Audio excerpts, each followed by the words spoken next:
ఢిల్లీకి 300 కోట్లు పంపిన రేవంత్ గత ప్రభుత్వ అక్రమాలను అడ్డుపెట్టుకుని రీ సెటిల్మెంట్లు. బీజేపీ నేత ఏలేటి మహేశ్వర్ రెడ్డి కీలక వ్యాఖ్యలు చేశారు. ఏలేటి మహేశ్వర్ రెడ్డి నిన్న కూడా రేవంత్ రెడ్డిపై ఒక కీలకమైన వ్యాఖ్యలు చేశారు, ఒక సంచలనమైన వ్యాఖ్యలు చేశారు.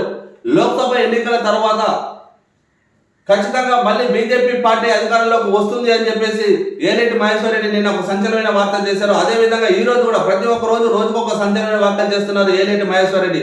అదేవిధంగా ఈ రోజు కూడా ఢిల్లీకి 300 కోట్లు పంపించాడు రేవంత్ రెడ్డి అని చెప్పేసి ఒక సంచలనమైన వ్యాఖ్యలు అయితే ఏలేటి మహేశ్వర్ రెడ్డి చేయడం జరిగింది.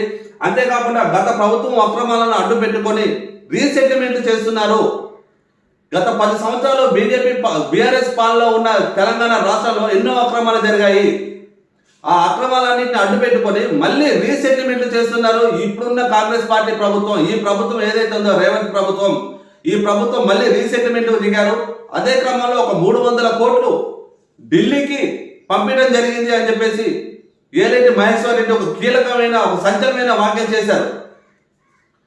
నిన్న కూడా ఏలేటి మహేశ్వర్ రెడ్డి లోక్సభ ఎన్నికల్లో అత్యధిక స్థానాలు మేము గెలవడం ఖాయం, మేమంటూ లోక్సభ ఎన్నికల్లో అత్యధిక స్థానాల్లో గెలిస్తే రాష్ట్రంలో కాంగ్రెస్ పార్టీ ఉండదు, కాంగ్రెస్ ప్రభుత్వం ఉండదు అని చెప్పేసి ఒక సంచలనమైన వ్యాఖ్యలు చేశారు. అదే క్రమంలో ఈ రోజు కూడా ఏలేటి మహేశ్వర్ రెడ్డి ఢిల్లీకి 300 కోట్లు పంపించారు. గత ప్రభుత్వం ఏదైతే 10 సంవత్సరాలు అధికారంలో ఉండి చేసిన అవినీతి కానీ లేకపోతే అక్రమాలు ఏవైతే ఉన్నాయో ఆ అక్రమాలను అడ్డు పెట్టుకొని మళ్ళీ రీసెటిల్మెంట్ చేస్తుంది ఈ ప్రభుత్వం అని చెప్పేసి ఒక సంచలనమైన వ్యాఖ్యలు చేశారు ఏలేటి మహేశ్వర్ రెడ్డి.